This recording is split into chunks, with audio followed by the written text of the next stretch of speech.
La France, un pays connu pour sa beauté, sa culture, sa liberté. Mais derrière les cartes postales, il y a une autre réalité.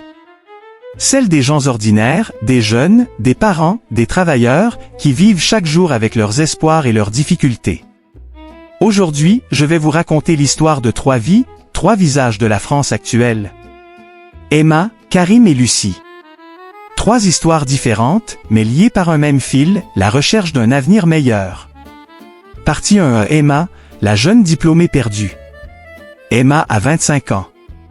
Diplômée d'un master en communication, elle pensait que tout irait vite après ses études. Mais la réalité du marché du travail en France l'a frappée de plein fouet. Les stages non payés, les entretiens sans suite, les promesses jamais tenues. Emma vit dans un petit studio à Lyon. Elle enchaîne les missions temporaires, rêve d'un emploi stable, mais sent que tout devient de plus en plus cher, le loyer, la nourriture, les transports. Un jour, en rentrant d'un entretien raté, elle croise un livreur à vélo.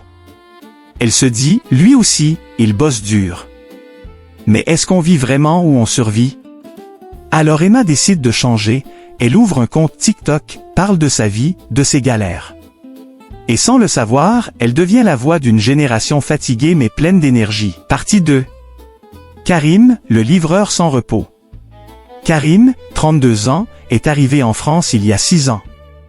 Il travaille comme livreur pour une application.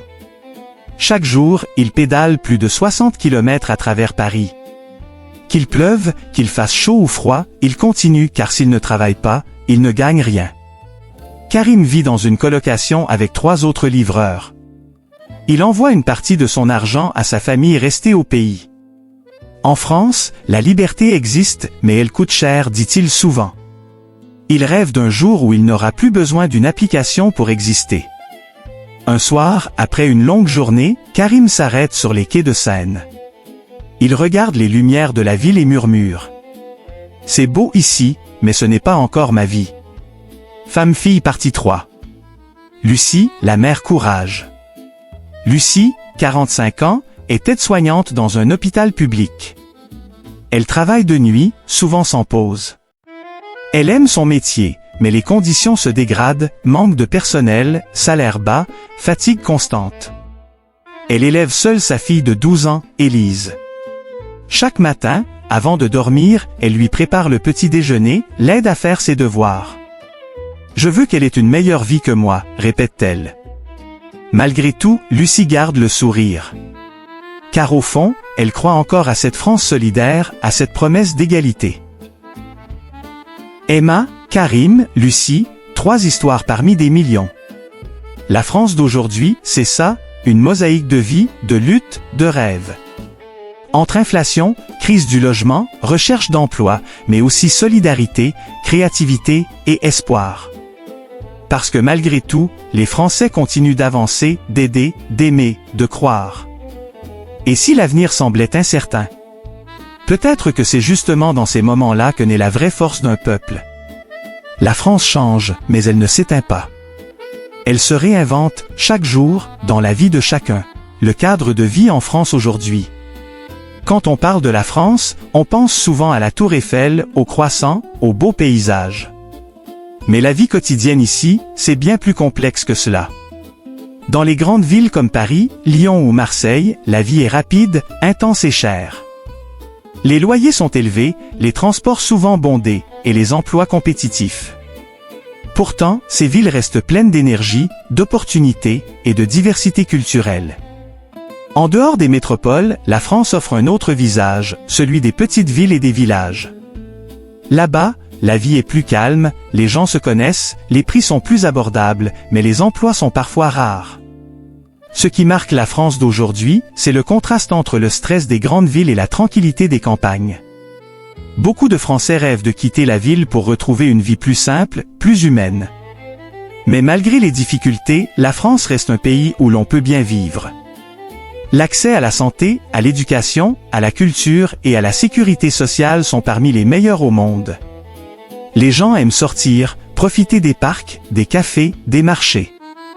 Le lien social existe toujours, même s'il change de forme. Conseils pour les visiteurs et nouveaux arrivants en France. Cours Buin. Préparez bien votre budget. Le coût de la vie varie beaucoup selon la région.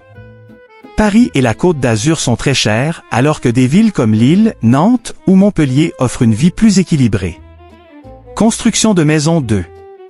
Le logement est la plus grande dépense. Trouver un appartement peut être long. Il faut souvent des garanties et un contrat de travail. Beaucoup choisissent la colocation pour commencer. Métro 3. Les transports publics sont efficaces. Bus, métro, tram, train, le réseau est dense et bien organisé. Si vous vivez dans une grande ville, vous n'aurez pas besoin de voiture. Point 4.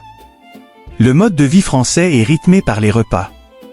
Les Français prennent leur temps pour manger, surtout le déjeuner et le dîner. C'est un moment de partage et de détente. Silhouette de tête qui parle 5. La langue est essentielle. Même si beaucoup parlent anglais, apprendre le français ouvre toutes les portes, travail, amitié, intégration. Mallette 6. Les opportunités existent. Si vous êtes motivé, que vous avez une compétence, la France peut offrir de vraies chances de réussite. Les domaines du numérique, de la santé et de l'artisanat recrutent beaucoup. Bulle 7. L'intégration demande du temps. En France, il faut apprendre à comprendre les codes, la politesse, la ponctualité, le respect de la vie privée. Mais une fois accepté, vous trouverez des gens sincères et solidaires. La France d'aujourd'hui, c'est un pays en mouvement. Un pays parfois critiqué, parfois fatigué, mais toujours vivant. Derrière chaque rue, chaque regard, il y a une histoire. Et si vous prenez le temps de l'écouter, vous découvrirez que la France n'est pas seulement belle. Elle est humaine.